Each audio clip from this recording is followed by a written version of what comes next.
This is the panel on engaging our community, and I'm Saurabh Dalal, and I'm from the Washington, D.C. area, and I work with a number of groups there, and one of the main ones is the Vegetarian Society of D.C., which is a nonprofit volunteer-driven organization, and so I'm going to share some thoughts with you based on the experiences at that group. And we'll come from here.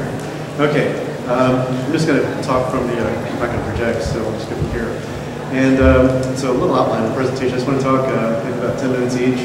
And one is just ideas on community engagement, talking about the purpose and considerations, principles, and some social marketing concepts that I think are helpful. And then also some examples. I think all of us have good examples and we don't really overlap very much, so that's really good. Also, I tried to think about a framework of how you would go about doing this, and it took too long. Of course, I was staying up late at night, so I figured, okay, I'm just going to go through some of the basic ideas.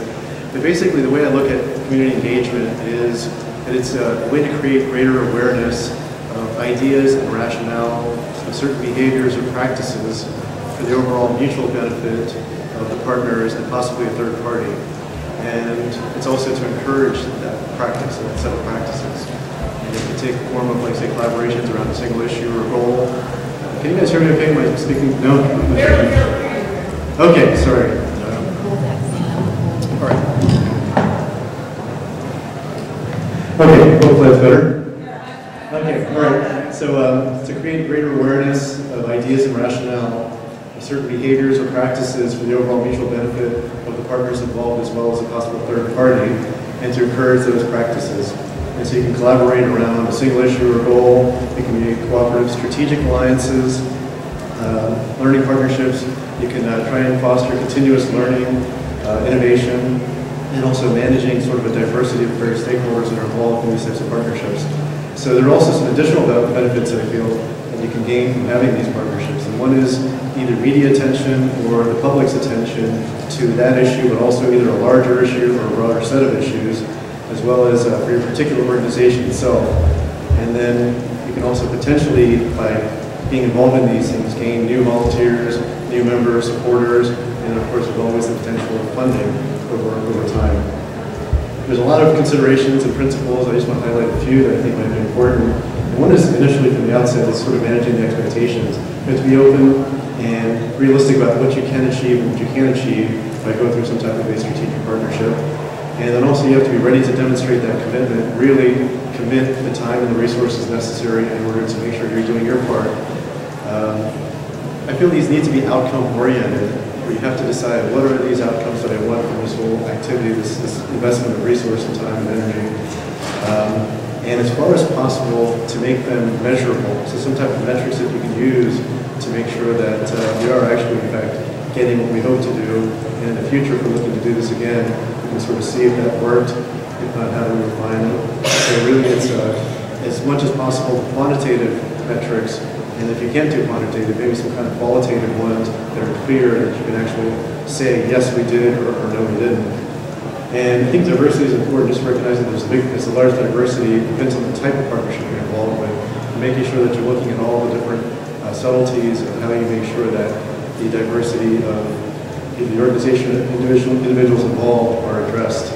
And also, if it's supposed to be sustaining, to make sure that you do it in such a way that it's actually a sustainable relationship over time. I'm just going to stop there for the considerations. And examples could be like by topic, so a certain topic, issue, or it could be by a particular community and designing what that issue is. And so some examples of partnerships, the types of partnerships could be with nonprofit organizations or community organizations. It could be the private sector in some way, maybe business partnerships. It could be schools, colleges, universities, educational institutions, religious communities. And then also with the government, you might have a local government or state or federal government program that you might want to partner with. And it could just be the general public. So those are some of the examples and types of partnerships. And some social marketing concepts that I think are important to kind of think about are, what are those, whatever that community is, what are the values and beliefs of that community, and what are really their needs? So you have to identify all those. And then also, what is the level of connectedness of that community? Some communities are more connected and coherent than others, and that might help you decide if you want to go to a particular community or a different one. And if there are cultural nuances, it's really good to understand those, and there are a lot of myths that are out there, so you have to really find out what are those myths, dispelling some of those myths and making sure you really know more about who that organization partner is. And if there's language limitations, I'm going to give you an example of one that could be. And so how do you convey the information in the best way possible? And also I think the key is to be responsive to their needs as much as yours. You know, we want everyone to understand our message.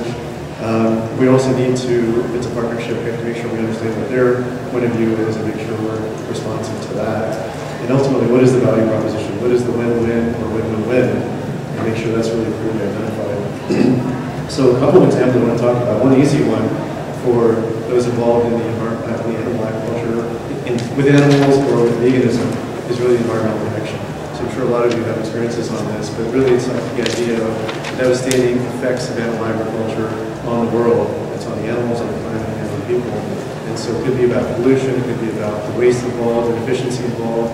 Global warming, of course, is one big topic that's in the news a lot within the community, but not known by outside of the movement.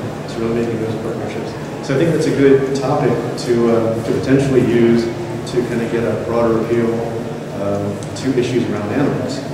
And then, I won't go into the details of that. I think most of you know that there's a strong connection between animal agriculture and devastating effects on the environment. It's really leveraging that connection. And there's also other partnerships in the environmental arena. And so things that the Vegetarian Society of DC has done, which many of you could be involved in also, is really starting to give talks that talk about that connection. So we've actually talked to schools and gotten into classrooms to do that occasionally. There are a lot of networking groups that exist that are interested in environmental issues. So we talk about the diet connection to the environment there.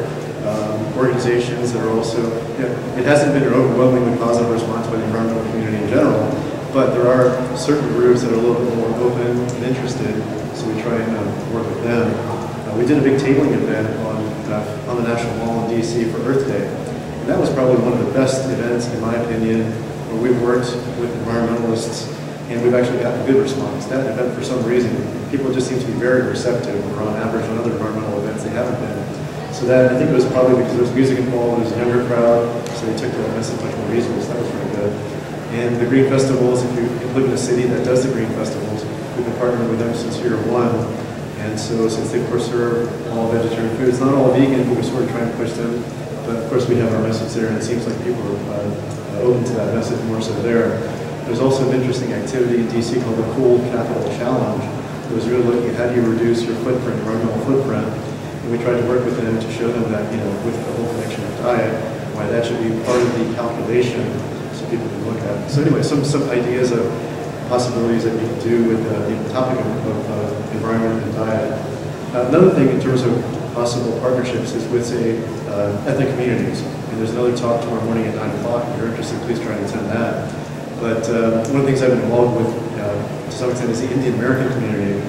And so there's some natural connections there. And with the religious ethics that a lot of the Eastern religions have, especially in terms of respect, nonviolence, and compassion. And so really looking at that as a potential source of collaboration. And then these communities tend to be fairly resourceful. There are a lot of them that are involved in intra-community activities, but not inter-community activities. So I think it's like an untapped area for us to get more involved in. So not only to get more people to know about, say, the vegan idea or other issues around animals, but also getting their talent, bringing that in, maybe the resources in some ways. I think there's potential, really good potential there. And some of the approaches to do that is to connect with either cultural or religious organizations. So it could be linguistic organizations, it could be religious, like a Hindu group, a Jain group, it could be yoga, meditation, a lot of things like that. So there's good potential there for a lot of these people that be interested in these ideas more so than the average population. Really understanding what their values are, what their beliefs are. It's always nice to kind of have someone on the inside that really understands it and really kind of nurture that interest. So how do you find those people and nurture those interests? If you offer to provide resources that are of interest to them, I think that's the first step. You really have to find things that they're looking for, that they're interested in, and you providing that over time might help them kind of feel like, these guys are really working with us and they want our respect or goodwill, and hopefully get a return after that. I think the key thing is really providing things to them first, and then over time winning their trust and their loyalty. What are some of those easy opportunities to make a difference, get them involved in terms of time, opportunities, and I would say money, that's probably going to come later. So really trying to figure out ways to get them involved in terms of activities and time. And to really have patience and be ready for the long haul, because I think a lot of these communities take a lot of time to build that trust and those relationships. Another program I just want to highlight very quickly is the Eat Smart program that we do at Vegetarian Society DC. And the goal of Eat Smart is to educate, to empower people that have health disparities and are disadvantaged, socially and economically disadvantaged communities through responsible dietary choices. And so what we do is, without using the V word at all, we actually talk to them, we get people together and we show them how do you actually make their meals healthier, which of course in my opinion also means making them more vegan. And so the target populations are economically disadvantaged African Americans, Latinos, and women. It's a 9-week course that we do once a week, and it shows them how to substitute meals. It gives them information on nutrition's connection to health, and it's really practical. It's how do you prepare it, where do you shop, where do you get it, what do you do with it. And so we've collaborated with churches and other religious communities in DC, community centers, other nonprofits, and even a federally funded program which actually provided funding to us. So the good thing about this type of program is it allows you to be able to receive potentially grants and funds. You know, a lot of things we do, we just can't get funded for. This is one program that we're able to design in such a way that we can be funded for. So not only is it fundable, it has been funded, so that's been really good. Then you can also bring in all the other messages somehow tangentially, but then you can bring in not just diet and health, you talk about animals, you talk about environment, you talk about spirituality, global hunger, whatever those issues are. So again, for that program, the Eat Smart program, our outcomes from that program have been that people are far more knowledgeable on diet and health. They're better connected, they have more access to good information. We've been told many, many times, sometimes the stories that they tell us, the comments they give us are unbelievable. We can use those in terms of other marketing or other potential for grants and all that. But they really tend to follow their diets, more healthier, they produce animal products. I wish I could say all of them turned vegan, but they didn't. But a lot of them moved towards that direction. They really improved their diets. It's definitely a win for them. I think it's a win for us and for the Vegetarian Society in DC. I think we've gained some respect in certain circles for doing activities that are more, working with others, especially for disadvantaged people. And we've also established it as a service-oriented community building resource.